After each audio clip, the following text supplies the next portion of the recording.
장 33절에서 44절입니다. 요한복음 11장 33절에서 44절 말씀 우리 한 목소리로 교독하시면서 한 절씩 교독하시고 마지막 44절 합독하시겠습니다. 요한복음 11장 33절 말씀 제가 먼저 봉독하겠습니다. 예수께서 그가 우는 것과 또 함께 온 유대인들이 우는 것을 보시고 심령의 비통히 여기시고 불쌍히 여기사 이르시되 그를 어디 두었느냐 이르되 주여 와서 보옵소서 하니 예수께서 눈물을 흘리시더라. 이에 유대인들이 말하되 보라 그를 얼마나 사랑하셨는가 하며 그중 어떤 이는 말하되 맹인의 눈을 뜨게 하는 이 사람이 그 사람은 죽지 않게 할 수 없었더냐 하더라. 이에 예수께서 다시 속으로 비통히 여기시며 무덤에 가시니 무덤이 구리라 돌로 막았거늘 예수께서 이르시되 돌을 옮겨 놓으라 하시니 그 죽은 자의 누이 마르다가 이르되 주여 죽은 지가 나흘이 되었음에 벌써 냄새가 나나이다. 예수께서 이르시되 내 말이 네가 믿으면 하나님의 영광을 보리라 하지 아니하였느냐 하시니 돌을 옮겨 놓으니 예수께서 눈을 들어 우러러 보시고 이르시되 아버지여 내 말을 들으신 것을 감사하나이다. 항상 내 말을 들으시는 줄을 내가 알았나이다. 그러나 이 말씀하옵는 것은 둘러선 무리를 위함이니 곧 아버지께서 나를 보내신 것을 그들로 믿게 하려 함이니이다. 이 말씀을 하시고 큰 소리로 나사로야 나오라 부르시니 죽은 자가 수족을 배로 동인 채로 나오는데 그 얼굴은 수건에 쌓였더라. 예수께서 이르시되 풀어 놓아 다니게 하라 하시니라. 아멘. 이제 표적 강해 설교는 오늘이 마지막 설교입니다. 7번째 설교입니다. 여러분 성경에서 스울이라는 단어가 사실 많이 등장합니다. 그런데 이 스울이라는 단어를 여러분 들어보셨을 수도 있고 안 들어보셨을 수도 있는데 왜냐하면 이것이 스울이라는 히브리어를 번역해서 성경에는 넣기 때문에 스울이라는 단어 자체를 들어보신 적은 많이 없으실 거예요. 그런데 여러분 기억하실지 모르겠지만 요나가 그 물고기 뱃속에서 기도하는 내용 있잖아요. 그때 뭐라고 기도하냐면 내가 수올에서 죽기에 부르짖나이다 이런 기도를 해요. 그러니까 사실은 수올의 뱃속에서 내가 부르짖나이다. 그래서 저는 사실은 어렸을 때는 이 물고기 이름이 수올인 줄 알았어요. 근데 그 수올이 그런 뜻이 아니라 이 물고기 뱃속에 있는, 그래서 마치 지금 물고기가 자기를 소화시키기 위해서 이제 죽음이 앞에 있는, 즉 자기의 상태가 마치 죽음의 상태에 있는 자기를 그렇게 표현을 한 거예요. 그러니까 스울이라는 단어는 1차적으로는 땅속이라고 봅니다. 1차적인 해석은 땅속이에요. 땅 아래. 그런데 이것이 의미가 어디까지 가냐면 무덤으로 갑니다. 왜냐하면 땅속에 묻히기도 하고 이스라엘의 무덤 형태는 여러 가지가 있는데 땅속에 묻히는 무덤도 있으니까 그래서 무덤으로까지 갑니다. 그리고 이것이 무덤은 또 그 안에 뭐가 존재하고 있는 거냐면 죽음이라는 게 존재하고 있는 거잖아요. 그래서 죽음이라는 단어로도 쓰이고 나중에는 이게 어디까지 가냐면 지옥이라는 단어도 이 스올에서 나옵니다. 그러니까 왜냐하면 우리가 학자들이 천국은 이 지상에 있는 게 아니라 우리가 죽게 되면 이 하늘, 첫 번째 하늘, 그리고 우주 공간 두 번째 하늘, 세 번째 하늘에 천국이 있다고 믿어요. 그러니까 이게 삼층천이라고 성경에 나오는데, 그러니까 우리가 가는 천국은, 우리의 영혼이 가는 천국은 이 우주 공간 너머에 있는 어떤 하늘일 것이라고 보지만 대다수의 학자들은 지옥은 어디라고 보면 땅속이라고 봅니다. 그게 그렇게 보는 이유가 바로 이 땅속이 가지고 있는 의미 때문에 그래요. 그래서 이 스울이라는 단어는 땅속, 무덤, 죽음, 지옥 이렇게 또 나오지만 어쨌든 주로 무덤이나 죽음에 대한 단어로 쓰입니다. 여러분 죽음이나 무덤이나 죽음은 우리에게 어떤 느낌을 주냐면 절망적인 느낌을 줍니다. 이것은 우리에게 소망을 주는 단어가 아니라 희망을 주는 단어가 아니라 죽음은 절망을 주는 단어예요. 이 땅에 살아가는 사람들이 늘 죽음에 대한 이 공포와 두려움 속에 절망을 안고 살아갑니다. 그러나 생각해 보면 죽음만이 절망이 아니라 어떤 면에서는 죽음보다 더 절망스러운 상황을 우리가 많이 만날 수 있어요. 어떤 분이 너무 힘드니까 이런 말을 하더라고요. 차라리 사는 게 죽는 것보다 못하다고. 여러분 이런 얘기를 하는 분들은 지금 그 내가 살고 있는 상황이 죽음보다도 더 비참하고 죽음보다도 더 고통스럽다는 얘기예요. 그러니까 죽음이라는 것이 절망이지만 사실은 죽음보다도 더한 절망들을 우리는 살아서도 경험할 수 있는 거죠.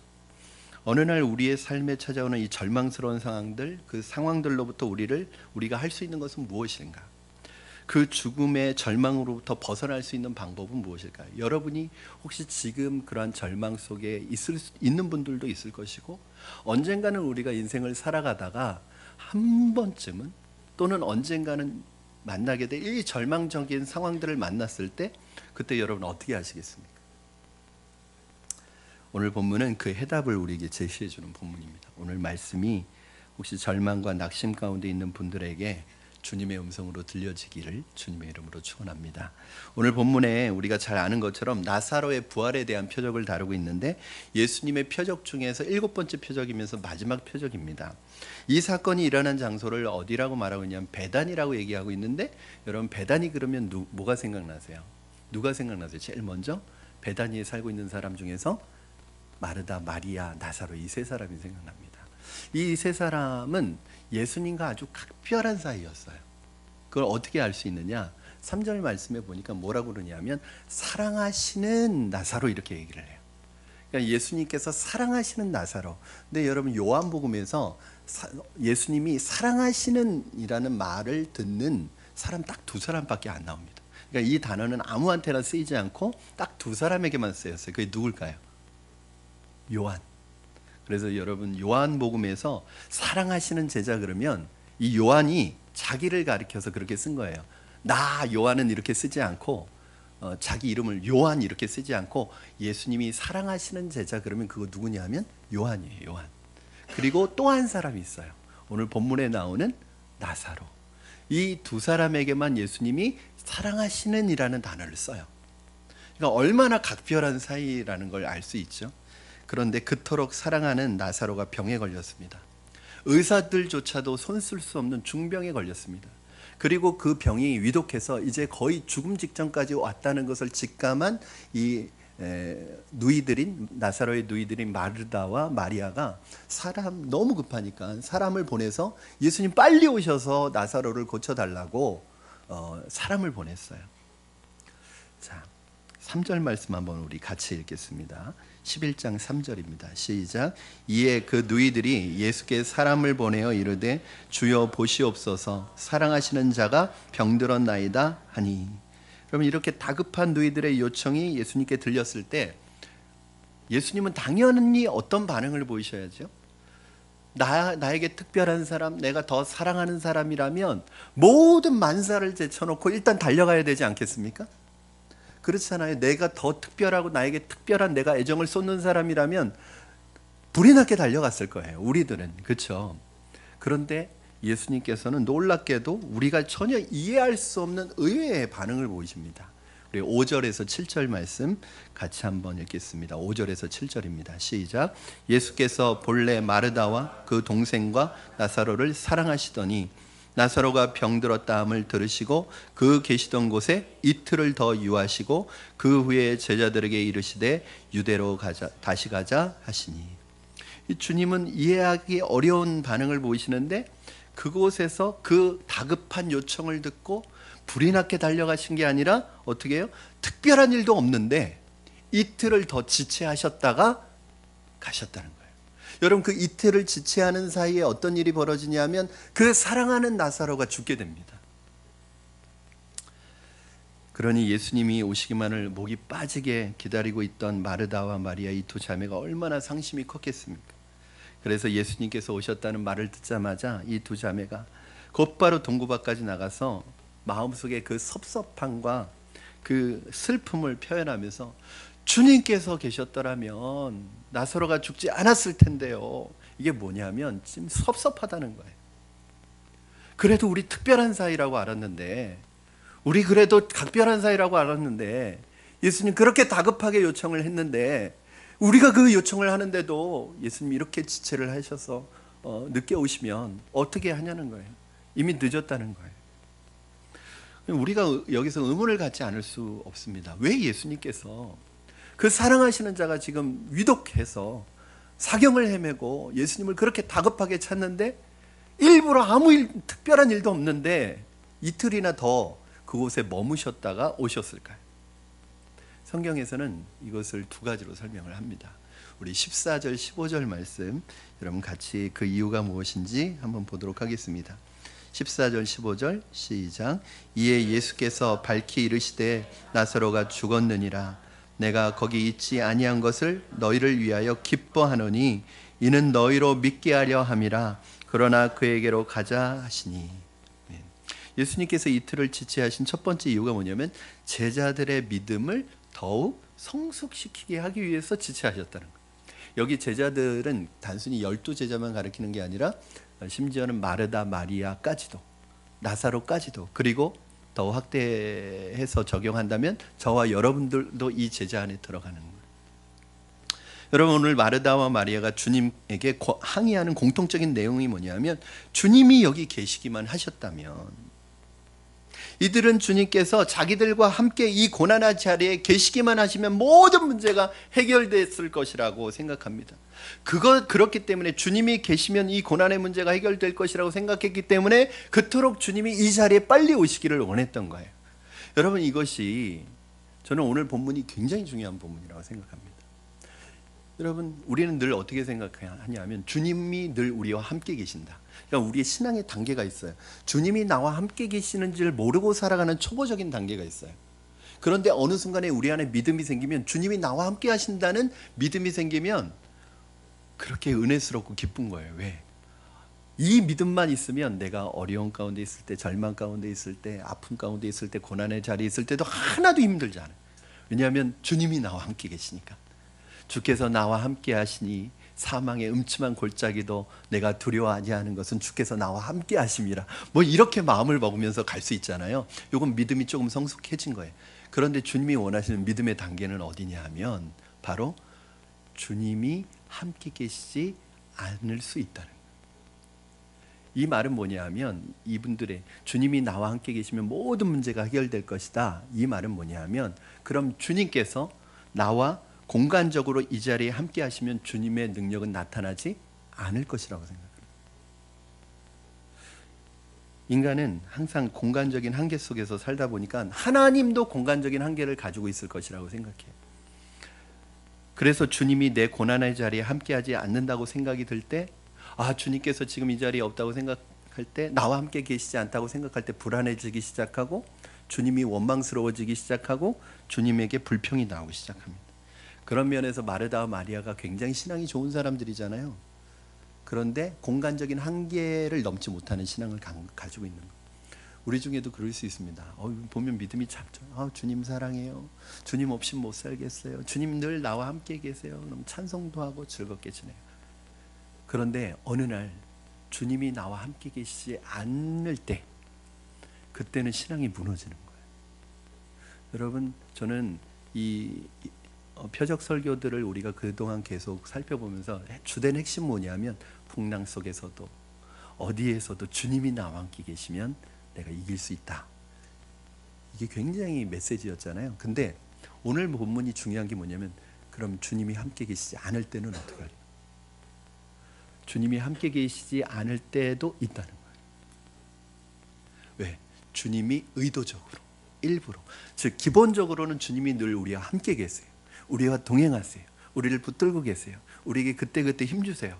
그런데 그 고난의 한복판 절망의 자리에 있을 때 주님이 나와 함께 계시지 않을 수도 있어요. 때때로. 왜? 일부러, 의도적으로 주님이 그렇게 하신다는 거예요. 그 고통은 하나님과의 관계가 끊어짐에 대한 두려움을 동반하는 영적인 고통입니다. 하나님이 우리의 기대를 저버리고 우리를 돌보시지 않는다는 사실에 대한 깊은 상실감입니다. 그나마 그것이 어떤 이유가 있다면 괜찮은데, 예를 들어서 내가 지은 죄 때문에 그런다면 좀 이해가 되겠는데, 아무 이유도 없이 왜 주님께서 내 삶의 자리, 아픔의 자리에 나와 함께 하지 않으시고 나를 이 절망의 자리에 그대로 방치해 두는 것 같이 느껴질 때, 우리는 어느덧 더 큰 의심에 빠지게 되고 우리의 믿음은 깊은 시험에 들게 됩니다. 그러나 이런 부재의 하나님을 통해서 우리는 드디어 깨닫게 되는 게 있어요. 여러분, 이게 이제 신앙의 단계인 것 같아요. 그냥 하나님께서 어느 단계에서는 여러분이 마치 여러분의 없는 것처럼, 특히 가장 내가 절망을 경험할 때 없는 것처럼 느껴질 때가 있어요. 그리고 실제로 그 자리에 계시지 않을 때가 있어요. 왜 그것을 통해서 주님께서 깨닫게 하시는 게 뭐냐면 우리의 믿음의 단계를 한 단계 올라가 이끄시는 건데, 그게 뭐냐면 그 믿음을 주시는 거죠. 야, 하나님은 그 자리에 계실 때뿐만 아니라 그 자리에 계시든 계시지 않든 어디에 계시든 그 하나님은 그 자리에 계셔야만 역사하는 분이 아니라 그 자리에 너와 지금 함께하지 않아도 주님은 어디에서든 너를 도우실 수 있는 능력의 주님이라는 것을 네가 믿느냐? 그 지금 너희가 보이는, 눈앞에 보이는, 네가 원할 때, 네가 요구할 때 탁탁탁 뭐 지니처럼 알라딘 램프의 지니처럼 탁탁탁탁 와서 너를 도와주는 그 하나님이 아니라, 하나님께서 그 자리에 계셔야만 역사하시는 분이 아니라 너와 함께 그 자리에 계시지 않아도 하나님은 하늘에 계시든지 어디에 계시든지 너의 문제를 지켜보시고 너를 도우실 수 있는 하나님이라는 것을 네가 믿느냐? 이 믿음의 단계를 시험할 때가 있으시다는 거예요. 그래서요, 여러분, 주님께서 우리 자리에 계시지 않음을 통해서 역설적으로 우리로 하여금 하나님을 공간 안에서만 이해하려는 이 인식의 한계를 드러나게 하십니다. 어느 때는 정말 우리의 믿음이, 신앙이 정말 바닥까지 내려가게 하실 때가 있어요. 그건 왜, 뭐예요, 여러분? 왜 절망 깊이 들어가게 하시고 우리의 신앙이 바닥까지 내려가게 하세요? 우리의 바닥, 믿음의 바닥을 드러내 보여주는 거예요. 평상시에는 믿음이 좋은 줄 알았어요, 나도. 왜냐하면 우리는 자기도 속아요. 내가 열심히 봉사하고 열심히 성경 읽고 예배 열심히 참석하고 또 열심히 사역하고 열심히 훈련받고, 그러니까 내가 믿음이 굉장히 좋은 줄 알아요. 그런데 어느 순간 보면 내 믿음이 너무 형편없다는 걸 알아요. 바닥까지 떨어져 보면 야, 나 믿음이 하나도 없구나. 그래서 바닥에, 우리의 믿음의 바닥이 보이게 만드는 거예요. 그래서 내가 하나님 아니고서는 어찌할 수 없는 연약한 존재라는 것을 깨닫게 하십니다. 그러면서 오히려 우리가 그 단계를 통해서 더 큰 하나님의 영광을 보고 더 믿음의 자리로 나아가게 하시려는 것이, 하나님께서 고난을 통해 고난의 자리에 함께 하시지, 때로는, 이게 때로는이에요. 늘 함께 하시지만 때로는 일부러 만약에 함께 하시지 않는다면 하나님이 특별한 이유가 있는 거예요. 우리 욥기 13장 24절 말씀 한번 같이 여러분 읽어보겠습니다. 시작. 주께서 어찌하여 얼굴을 가리시고 나를 주의 원수로 여기시나이까. 여러분, 고난 속에 있던 욥도 하나님의 침묵과 숨어 계심 앞에서 고통스럽게 부르짖는 과정을 통해서 하나님을 더 깊이 영적으로 만날 뿐만 아니라 이전보다 더 큰 믿음의 세계로 나아가게 됐습니다. 욥이 그런 말을 해요, 여러분.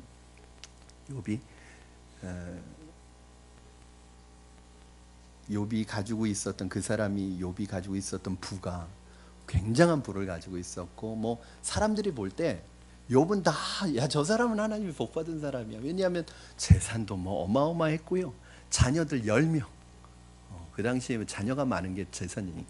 자녀 10명. 거기에다가 모든 완벽한 조건을 가지고 있었어요. 그러니까 어느 날 마귀가 하나님에게, 하나님이 자랑을 하십니다.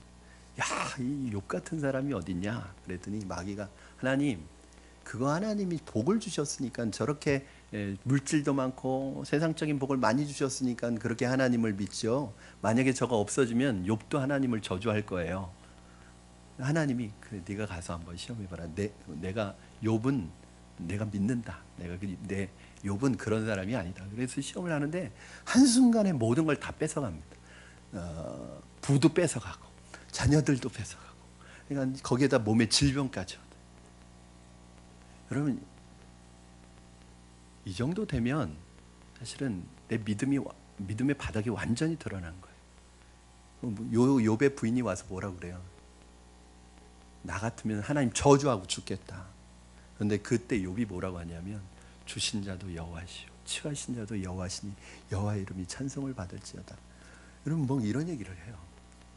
그리고 그 고난을 통과하면서 욥이 이런 고백을 합니다. 나의 가는 길을 오직 그가 아시나니 그가 나를 단련하신 후에는 연단하신 후에는 정금처럼 나으리라. 그리고 고난을 통과했을 때 욥에게 주어진 축복이 있어요. 뭐냐면 문자상으로는 이렇게 나옵니다. 그 전에 잃어버렸던 것에 다 2배가 생겼대요. 여러분, 이게 축복인가요? 여러분, 우리가 물질주의적인 축복을 주님의 축복으로만 생각하면 우리의 신앙은 다 금방 한계에 부딪힙니다. 내 물질이 없어졌을 때 주님이 나를 떠난 것 같아요. 내가 가지고 있는 이 세상에서 누리는 것이 사라지면 주님이 나를 버린 것 같은 느낌입니다. 욥이 고난을 통해서 모든 게 2배가 됐어요. 이게 축복이 아니란 말이에요. 그 마지막에 뭐라고 그러냐면 욥이 이런 말을 해요. 내가 전에는 귀로만 하나님을 들었는데 이제 하나님을 눈으로 보게 되었다. 이 고난을 통해서 내 재산이 2배로 많아져서 할렐루야가 아니라, 전에는 내가 하나님을 귀로만 듣고 경험이 없었는데 고난 속에서 하나님을 만나서 이제는 하나님을 눈으로 본다는 거예요. 이게 진짜 축복이라는 거예요, 욥에게 있어서. 여러분, 그렇습니다. 하나님께서 여러분의 물질을, 때로는 여러분의 건강을, 또 때로는 여러분이 사랑하는 것을 취하실 때 여러분, 그 자리에서 여러분 우리의 믿음이 드러나는 거죠. 부재의 하나님 앞에서 대부분의 사람들은 의욕과 분노 속에서 하나님에 대해 불신하게 되고 하나님은 존재하지 않는다고 결론을 내립니다. 지난 시간에 우리 제자반에서 그런 얘기를 나눴어요. 제가 읽고 있는 책 중에 선한목자교회 유기성 목사님이 예수로 죽는 사람들이라는 책이 있는데, 나는 죽고 예수로 산다. 거기 보면 유기성 목사님 그 초등학교 4학년짜리 딸이 학교에서 어느 날 돌아왔는데 큰 충격을 받고 돌아왔다는 거예요. 얘가 와서 아빠 이럴 수가 있냐고. 내가 우리 반에서 1등만 하는 친구 집에 놀러 갔다는 거예요. 근데 그 집이 독실한 불교 집안이고 또 거기에다 엄마는 거의 보살이라는 거예요. 보살. 목사 딸인 내가 어떻게 보살딸이 1등을 할 수 있느냐는 거예요. 여러분, 이 물질적인 축복이나 세상적인 축복에 기초한 신앙은요, 초등학교 4학년만 돼도 한계에 부딪힙니다. 그럼 목사 딸이면 다 전교 1등 해야 되나요? 목사 아들은 다 대통령 해야 되나요? 아니거든요. 그러니까 이 아이가 왜 하나님이 살아계시다면 어떻게 내가 이 아이보다 공부를 못할 수 있느냐는 거예요. 근데 우리가 그런 마음들이 많아요. 우리가 가지고 있는 경제적인 어려움에 부딪히면, 하나님이 살아계신가. 내가 건강을 조금 잃으면 하나님이 살아계시다면 도대체 어떻게 이럴 수 있는가. 하나님에 대한 원망이 생기고 나중엔 하나님이 계시는가 의심이 생기기 시작해요.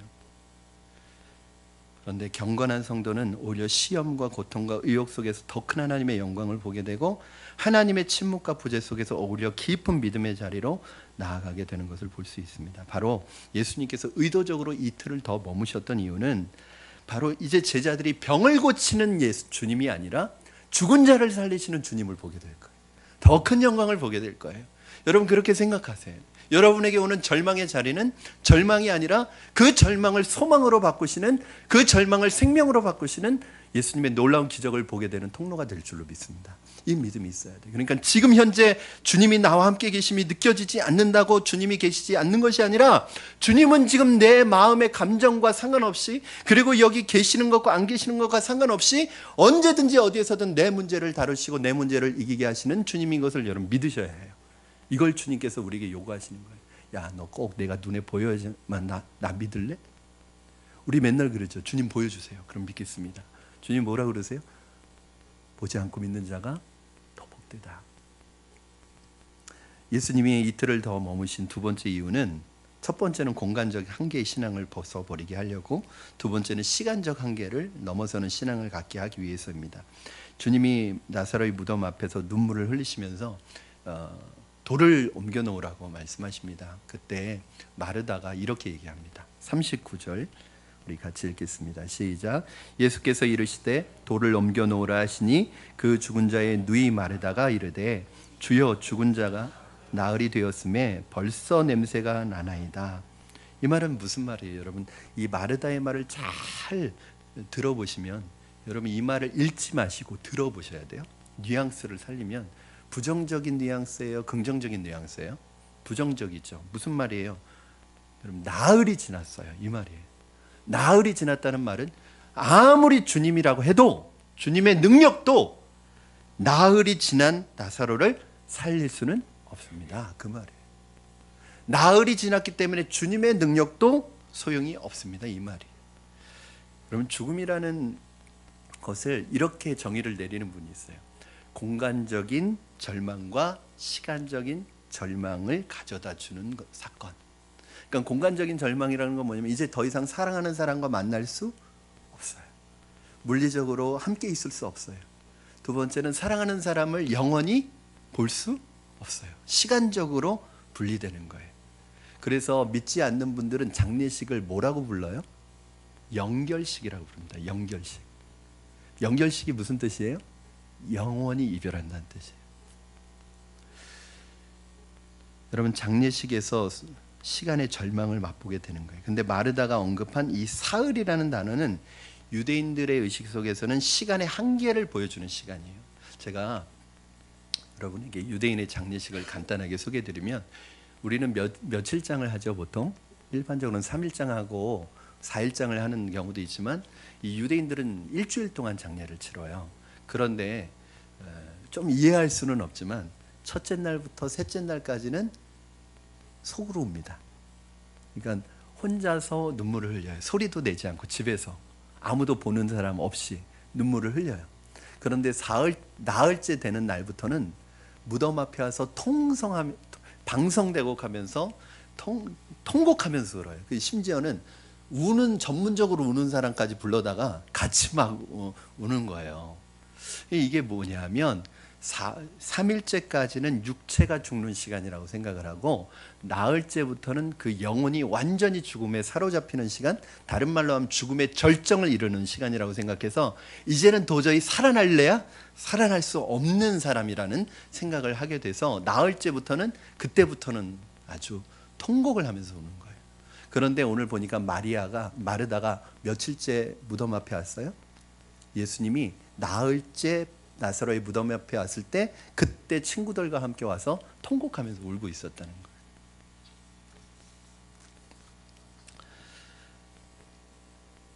주님은 일부러 이 나흘째에 베다니에 도착하셨고 나사로의 무덤에 가셨습니다. 왜냐하면 죽은 지 나흘이라는 시간은 그 당시에 모든 사람들에게 죽음 앞에서 믿음의 한계가 드러나는 시간이었어요. 그러나 이 절망의 시간을 주님은 희망의 시간으로 바꾸기 위해서 일부러 나흘째 오셨습니다. 그리고 예수님이 마르다에게 내 오라비가 다시 살리라 이렇게 얘기했어요. 그때 여러분 이 마르다가 뭐라고 대답했는지 아세요? 우리 24절에 보니까 이런 말이 있어요. 마르다가 이르되 마지막 날 부활 때에는 다시 살아날 줄 내가 아나이다. 네 오빠가 살아나리라. 그런데 마지막 날 살아나리라. 이게 뭐냐면 당시에 여러분 바리새인들이 부활의 교리가 있었어요. 즉 마지막 날의 몸이 부활할 것이라는 부활의 교리가 있었어요. 즉 마리아는 뭘 믿고 있었냐면 부활의 교리를 믿고 있었어요. 사실은 예수님은 네가 그 교리를 알고 있느냐 이거 물어보신 게 아니라 예수님은 부활의 실제를 얘기하고 있는 거예요. 지금 네 오라비가 살 거다. 지금 부활할 것이다 얘기했는데 이 마르다는 마지막 날에 부활할 것입니다. 여러분 우리가 이런 신앙을 많이 가지고 있어요. 교리적인 신앙 알기는 알아요. 마지막 날에 부활할 거 알아요. 근데 현재도 실제적으로 지금 주님이 역사하실지 믿느냐는 거예요. 오늘 주님이 뭐라고 하시냐면 나는 부활이요 생명이니 나를 믿는 자는 죽어도 살겠고 무릇 살아서 나를 믿는 자는 영원히 죽지 아니하리라. 이것을 너희가 믿느냐? 너희가 이것을 아느냐 물어보시지 않고 너 이거 믿느냐? 여러분 이때 아멘으로 대답했어야 되는 거죠. 네. 그런데 마르다는 계속 교리적인 신앙을 얘기하는 거예요. 저는 여러분 머리로 신앙생활하지 않았으면 좋겠습니다. 저를 비롯해서 말씀을 배운다는 건 참 아름다운 일이고 말씀을 알아간다는 건 참 감사한 일인데 말씀이 우리의 삶이 되지 못하면 말씀 때문에 우리가 주님을 더 못 만나요. 지식으로 주님을 자꾸 섬겨요. 지식으로만 주님을 알아요. 사실은 삶에서 그 지식이 녹아져야 되는데, 그러니까 성경에 어떤 말씀이 나와도 알아요. 저는 제일 무서운 사람이 그런 사람. 목사님 알아요 그거. 여러분 조심하셔야 돼요. 여러분, 그래서 제가 모태신앙을 참 두려워해요. 모태신앙인 분들은 웬만한 설교 다 들어봤어요. 웬만한 본문 다 들어봤어요. 그리고 지금까지 들어온 설교를 아마 따진다면 수백 편의 설교를 들었어요. 그래서 어떤 착각을 가지고 있냐면 내가 안다고 생각해. 목사님 저 그거 알아요. 그래서 제가 실제로 그럼 물어보잖아요. 질문을 하잖아요. 그럼 대답을 못 하세요. 안다고 생각하는 거예요. 내가 어려서부터 교회에서 자랐고 믿는 가정에서 자랐고 어려서부터 말씀을 들어왔으니까 내가 안다고 생각. 여러분, 성경에서 알미라는 것은 지식적으로 아는 게 아니라 그 말씀이 체험되어지는 알미예요. 여러분, 말씀을 읽을 때 이거 아는 거 그렇게 읽지 마시고 그 말씀을 붙들고 하나님 이 말씀이 내 삶에 이루어질 수 있도록 기도하셔야 돼요. 오늘 주님께서 마르다에게 요구하시는 것이 그것이에요. 그 당시에 있는 모든 사람들은 이 신앙을 가지고 있었거든요. 그러니까 여러분의 신앙, 주님께서 뭘 요구하시냐면 여러분의 신앙이 당시 바리새인의 그 신앙 수준에 머물러 있으면 안 돼요. 여러분이 마르다의 신앙 수준에 머물러 있으면 안 되고 어디까지 가야 돼요? 주님이 실제적으로 현재 내 삶에 직접적으로 역사하실 것을 믿습니다. 이 마음이 있어야 돼요. 오늘 아주 놀라운 표적을 공개적으로 행하십니다. 33절에서 35절 말씀 여러분 보시면 이렇게 기록되어 있습니다. 제가 읽어드리겠습니다. 예수께서 그가 우는 것과 또 함께 온 유대인들이 우는 것을 보시고 심령의 비통이 여기시고 불쌍히 여기사 이르시되 그를 어디 두었느냐 이르되 주여 와서 보옵소서 하니 예수께서 눈물을 흘리시더라. 여러분, 예수님의 감정이 표출이 되어 있는데 어떤 감정들이 나오면 비통이 여기시고 불쌍히 여기사 눈물을 흘리시더라. 이 눈물을 흘리신다는 이 표현은요, 이렇게 조용히 눈물을 흘리는 모습이세요. 소리 없는 울음을 나타낼 때 주로 깊은 애정과 사랑을 표현하는 단어고요. 불쌍히 여기신다는 표현도 기본적으로 사랑이라는 마음을 전제에 깔고 너무너무 그 사랑하는 사람에 대해서 안타까워하는 마음이 깔려 있는 거예요. 근데 여러분 좀 이상하지 않습니까? 왜 주님이 막 슬퍼하시고 비통해 하시고 눈물을 흘리세요? 지금 이제 나사로 살릴 텐데. 나사로 지금 살리면 되잖아요. 죽은 게 아니잖아요. 예수님이 뭐라고 하면 얘 자는 거다 그러셨어요. 살리면 되지 왜 슬퍼하시고 눈물을 흘리시고 그러세요? 예수님께서 왜 눈물을 흘리셨냐 보니까 나사로가 죽었다는 사실 자체가 슬픈 게 아니라 마르다와 마리아가 그리고 그 주변에 둘러던 사람이 나사로가 죽은 것 때문에 애통해하고 슬퍼하는 모습을 보고 눈물을 흘리셨다 이렇게 나와요. 여러분, 그래서 예수님도 그렇잖아요. 나사로가 곧 부활하겠지만 그가 그 사랑했던 나사로가 그 죽음의 사경을 헤매면서 죽음에 이르는 그 고통을 경험했을 걸 생각하면 얼마나 안타까워요. 사실은 하나님의 영광이 드러나기 위해서 이틀을 지체하기는 했지만 그 이틀 동안 나사로가 겪었을 그 고통, 그 아픔, 그 고뇌, 이걸 생각할 때 너무 마음이 아픈. 그리고 여러분, 내 사랑하는 가족이 옆에서 죽어가는 것을 지켜봐야 하는 그 가족들의 마음, 마르다, 마리아를 생각하면 너무 가슴이 아픈 거예요. 그래서 눈물을 흘리신 거예요. 예수님도 이러시잖아요. 가끔 기독교 가정의 장례식을 볼 때 우리가 실수할 수 있는 부분이 있습니다. 부모나 형제가 예수님을 믿고 세상을 떠났습니다. 물론 그분이 예수님을 믿고 세상을 떠났으니까 천국 갈 거예요. 그렇죠? 천국을 갈 거예요. 그렇다 할지라도 부모나 형제나 자매나 자녀를 잃은 가족의 마음은, 특히 자녀를 잃은 가족의 마음은 너무너무 고통스러울 수밖에 없어요. 그 순간이 너무 고통스러운 거예요. 그런데 그 자리에서 그 슬픔에 동참해 주지 않고, 다 그렇다는 건 아니면 가끔 그런 분들이 있으니까 여러분 조심하라는 거예요. 이게 특히 믿는 분들끼리 조심해야 될 게 뭐냐면, 아유 우리 뭐 천국에서 볼 텐데 괜찮아. 아니 장례식에 와서 울고 있는 유족들한테 울지 말라고. 곧 천국에서 볼 텐데 뭐 눈물을 흘리냐고 이런 말을 하는 분들이 있어요. 여러분 물론 나중에 천국에서 보게 되겠지만 지금 못 보잖아요.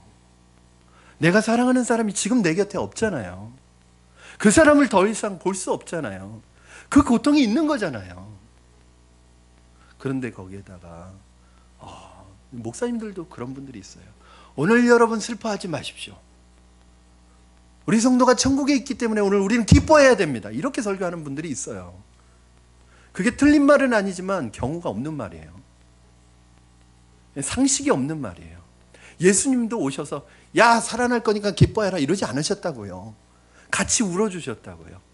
같이 슬퍼해 주셨다고요. 그리고 여러분 그 유족의 마음을 충분히 위로하고 격려해주고 나중에 천국의 소망을 얘기할 수도 있잖아요. 그런데 들어오자마자 장례식에 오면서 할렐루야는 뭐예요? 저는 정말 민망한 목사님들 많이 봤어요. 할렐루야 좋은 말이지만 그 경우에 안 맞는 말이잖아요. 그리고 지금 슬퍼서 울고 있는 유족한테 괜찮아 뭘 울어? 슬플 일이 아니야. 기쁠 일이야. 물론 기쁜 거 알죠. 그러나 지금은 슬프잖아요. 예수님께서 그 아픈 유족들과 사람들의 마음을 위로해 주시고 나사로의 무덤 앞으로 갔습니다. 그리고 말합니다. 돌을 옮겨 놓으라고 명령하십니다. 이때 마르다가 어떤 반응을 보냐면 주여 나흘이 되었음에 벌써 냄새가 나나이다. 마르다의 말뜻은 돌을 옮겨놔 봐야 소용없습니다. 주님 그렇게 우리가 부를 때, 그렇게 재촉할 때, 그렇게 요구할 때 오셨어야지. 지금 이미 타이밍이 끝났습니다. 여러분 우리가 착각하는 것 중에 하나가 우리의 시간표에다가 주님을 맞추려고 자꾸 해요. 우리는 종종 하나님을 우리의 시간표에 맞추려고 했습니다. 주님 지금 도와주셔야 제가 삽니다. 지금 안 도와주시면 저는 죽습니다. 그때 주님께서 뭐라고 말씀하세요? 너와 나는 시간표가 다르다. 지금은 네가 죽을 시간이다. 이렇게 진짜로 죽으라는 말이 아니라 지금은 네가 절망의 아주 바닥까지 내려가 봐야 하는 시간이다. 그리고 주님은 우리를 그대로 죽게 놔두십니다. 우리가 절망의 바닥까지 굴러 떨어지는 것을 그저 보고만 계십니다. 그리고 주님이 뭐라고 그러시냐면 우리 친구 나사로가 잠들었도다 담담히 말씀하십니다. 여러분 이게 무슨 말이에요? 죽은 게 아니다. 그러면 여러분 절망이 지금 여러분이 경험하는 그 절망이 끝이 아니다. 그런 말이에요. 다가 아니다. 끝난 거 아니다.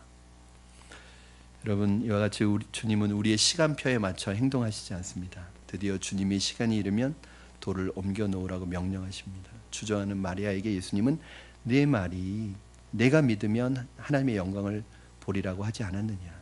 내가 믿으면 하나님의 영광을 본다고 이미 내가 말하지 아니하느냐. 왜 믿지 않느냐. 이제 네가 할 일은 뭐냐. 믿음으로 돌을 옮겨 놓아라. 그래서 마르다가 그 믿음을 가지고 돌을 옮겨 놓습니다. 그리고 주님께서는 이 마지막으로 이 무덤, 이 죽음의 입구, 죽음의 세력을 향해서 놀라운 기도를 하시는데 우리 41절 말씀 우리 한번 같이 읽겠습니다. 시작. 돌을 옮겨 놓으니 예수께서 눈을 들어 우러러보시고 이르시되 아버지여 내 말을 들으신 것을 감사하나이다. 아멘. 여기에서 예수님의 기도와 우리의 기도가 달라요. 예수님의 기도는 이미 감사하는 기도를 드리고 있어요. 여러분 나흘이 되어서 죽음의 세력이 가장 많이 지배하고 있는 이 순간 주님은 오히려 승리를 확신하시고 하나님 앞에 감사의 기도를 드리고 있습니다. 사랑하는 여러분, 만약에 여러분이 절망의 자리에서 주님이 승리를 확신하고 그 죽음의 자리에서 낙심의 자리에서 고통의 자리에서 승리를 확신하고 주님 앞에 감사할 수 있다면 이 죽음의 절망은 물러갈 줄로 믿습니다. 어두움은 거칠 줄로 믿습니다. 여러분 감사가 그렇게 중요해요. 감사는 우리의 절망을 몰아내는 힘이 있고요.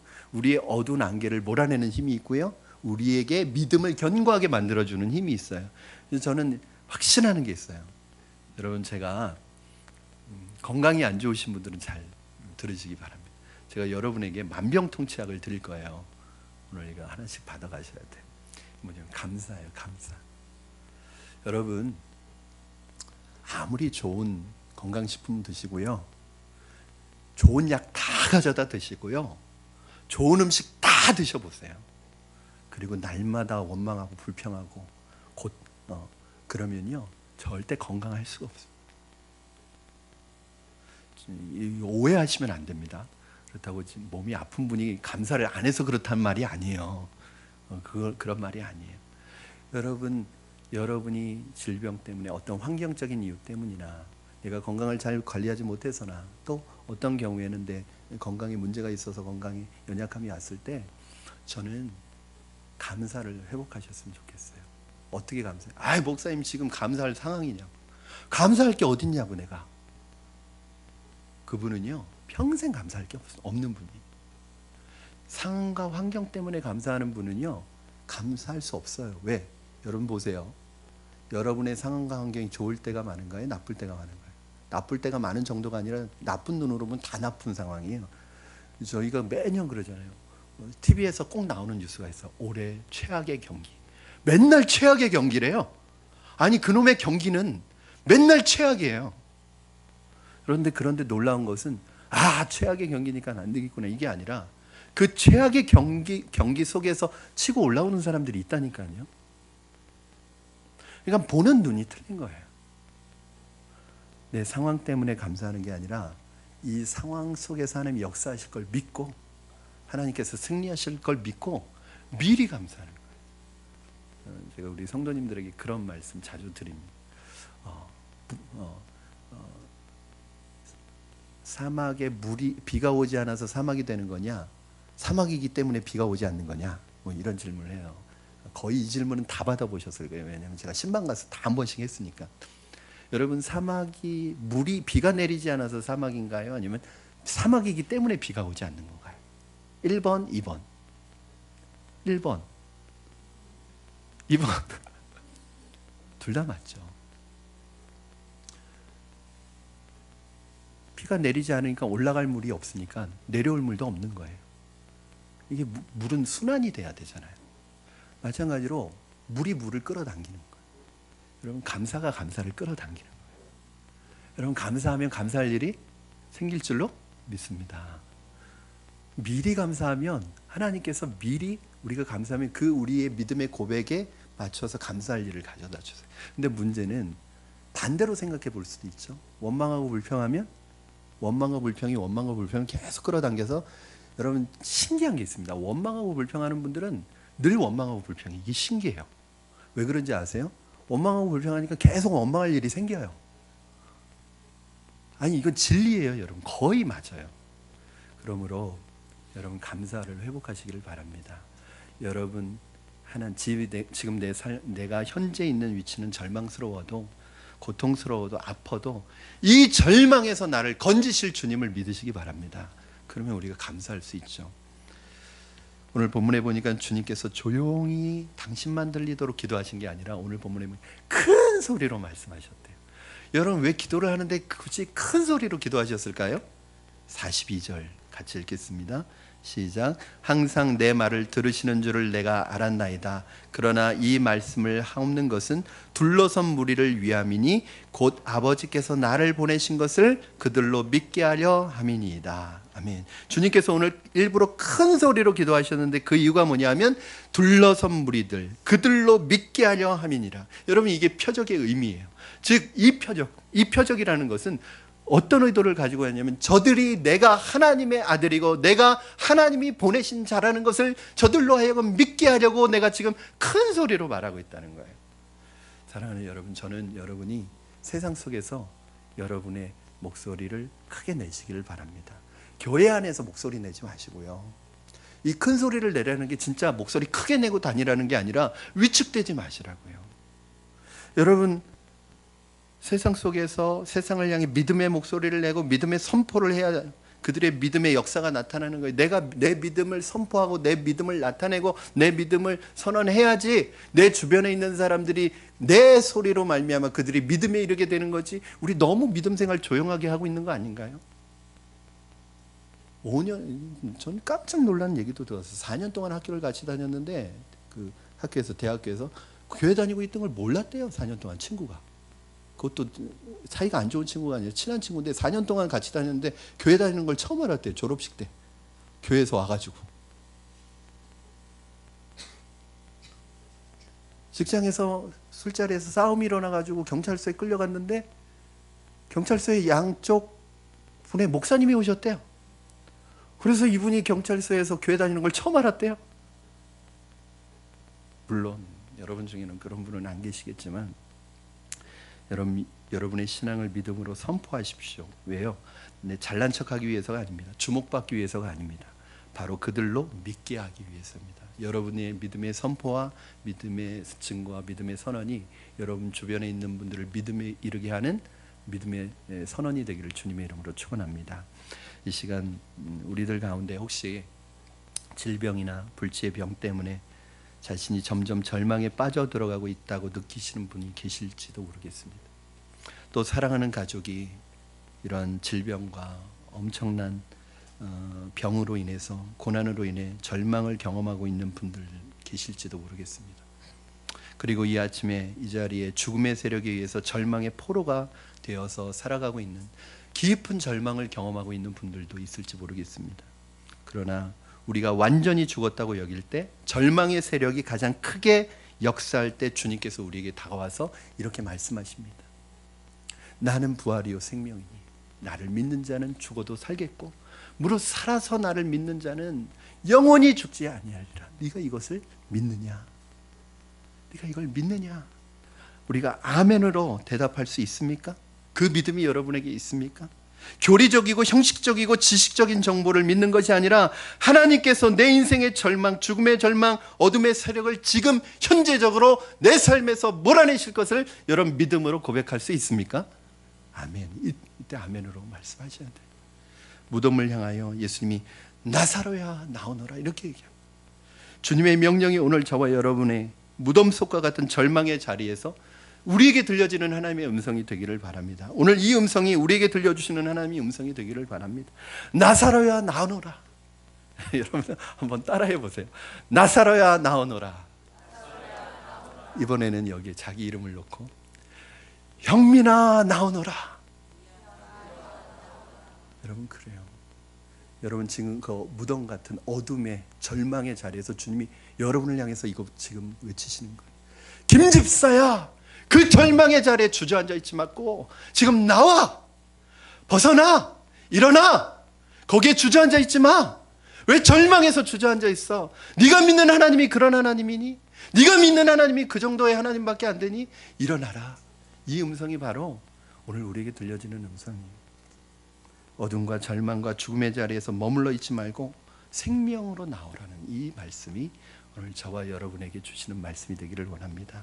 이 말씀 앞에서 우리의 마음을 굳게 닫았던 사망의 돌문, 절망의 돌은 굴러가고 우리는 죄와 사망과 절망으로부터 자유롭게 될 줄로 믿습니다. 저는 이 44절 오늘 이번에 본문을 연구하면서 다른 때는 여기가 안 보였는데 오늘 여기 보이는 거예요. 이게 너무 은혜스러운 거예요. 44절 같이 읽겠습니다. 시작. 죽은 자가 수족을 배로 동인 채로 나오는데 그 얼굴은 수건에 쌓였더라. 예수께서 이르시되 풀어 놓아 다니게 하라 하시니라. 그러면 어디에 제가 은혜 받았을까요? 풀어 놓아 다니게 하라. 여러분, 여러분을 결박하고 있는 절망의 끈들을 벗어버리기 바랍니다. 여러분을 묶고 있는 사망과 어둠과 절망의 결박들이, 끈들이 오늘 예수님의 이 음성으로, 이 명령으로 다 풀어진 줄로 믿습니다. 이 믿음의 행진, 믿음의 걸음을 힘있게 여러분 걸어가시기를 주님의 이름으로 축원합니다. 그 자리에서 일어나서 걸어가야지, 그 자리에 일어났다가 일어나는 게 중요한 게 아니에요. 또 앉으면 안 돼요. 걸어가셔야 됩니다. 할렐루야. 우리 이 시간에 같이 찬양하겠습니다. 우리의 믿음의 고백으로 이 찬양 들으셨으면 좋겠습니다. 제가 한참 청년 때 제가 믿음의 절망을 경험할 때 저에게 힘을 주었던 찬양입니다. 예수의 이름으로 일어나게 하여 주시옵소서. 우리 이 찬양 함께 드리겠습니다.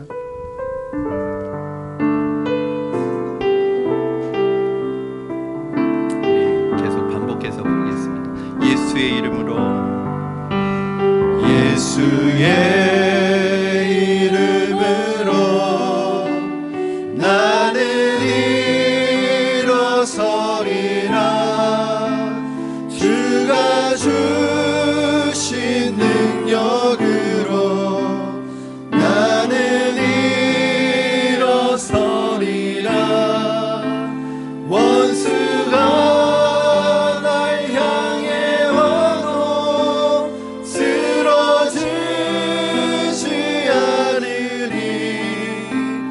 주가 주신 능력으로 주가 주신 능력으로 주가 주신 능력으로 일어서 다시 한번 고백합니다. 예수의 이름으로 예수의 이름으로 나는 일어서리라.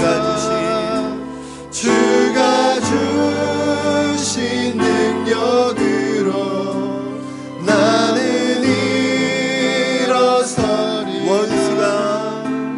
원수가 날 향해 와도 쓰러지지 않으리. 주가 주신 능력으로 주가 주신 능력으로 주가 주신 능력으로 주가 주신 능력으로 일어서리.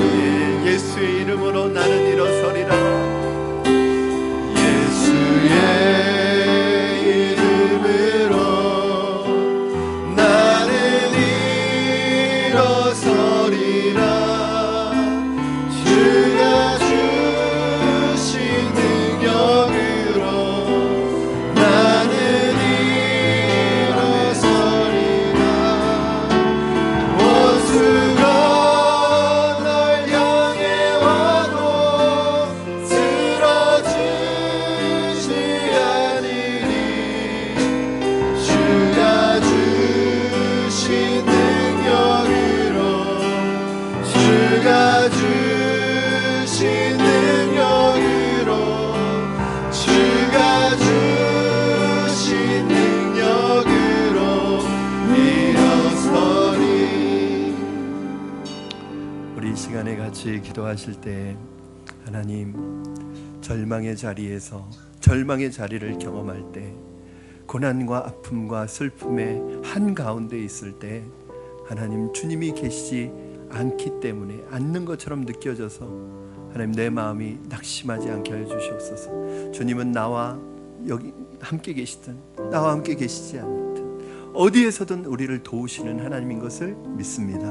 하나님, 주님의 나사로야 나오라는 이 말씀이 절망 가운데 무덤 속에 있던 나사로에게 하나님의 명령으로 들려졌던 것처럼 오늘 절망의 자리에서 신음하고 있는 우리가 있다면, 질병의 자리에서 신음하고 있는 우리가 있다면, 고통의 자리에서 신음하고 있는 우리가 있다면, 오늘 이 시간에 주님의 음성이 나에게 들려져서 그 절망의 자리에서 일어나는, 살아나는, 회복되는 은혜를 허락하여 달라고 우리 주님 의지하며 믿음으로 결단하며 기도하며 나가시겠습니다. 살아계셔서 역사하시는 하나님 아버지, 주님 감사합니다. 오늘 하나님, 우리가 경험하는 이 절망의 자리에서, 이 고통과 고난의 자리에서 주님이 계시지 않는 것처럼 느껴진다 할지라도 주님은 나와 나를 도우시는 분이시고, 주님은 나를 건지시는 분이시고, 주님은 나의 반석이시고, 주님은 나의 힘이 되시는 분이심을 믿음으로 고백하며 나아가도록 주님 축복하여 주시고 역사하여 주시옵소서. 주님이 계시지 않는 것처럼 느껴지는 그 순간에 우리의 믿음이 하나님 아버지 성장하게 하시고, 우리의 믿음의 바닥이 보여질 때 믿음으로 주님을 붙들 수 있게 하여 주시고, 주님이 현재적으로 실제적으로 현재 내 삶에 역사하실 주님을 기대하며 믿음으로 나가는 우리가 될 수 있도록 축복하여 주시옵소서. 살아계신 하나님 아버지, 인생의 절망, 죽음과도 같은 절망을 경험하고 있는 우리 성도들 있다면, 낙심과 하나님 한숨과 아픔의 자리에서 신음하고 있는 우리 성도들 있다면, 오늘 무덤을 향하여 외쳐진 나사로야 나오라는 이 음성이 나를 향하여 외쳐지는 주님의 음성으로 들려지게 하여 주시옵소서. 이 음성을 듣는 사람마다 절망의 자리에서 일어나게 하시고, 하나님 고통의 자리에서 일어나게 하시고, 하나님 소망이 없는 그 인생의 밑바닥의 자리에서 일어나 우리를 묶고 있는 절망의 끈을 벗어버리고 믿음으로 걸어갈 수 있도록 축복하여 주시옵소서. 주님은 나와 함께 계시든 계시지 않든 그 어디에서든 우리를 건지시는 분이시고 우리를 도우실 수 있는 능력의 하나님인 것을 우리가 믿습니다. 주님, 우리의 인생을 붙들어 주시옵소서. 감사하며 예수님의 이름으로 기도합니다. 아멘.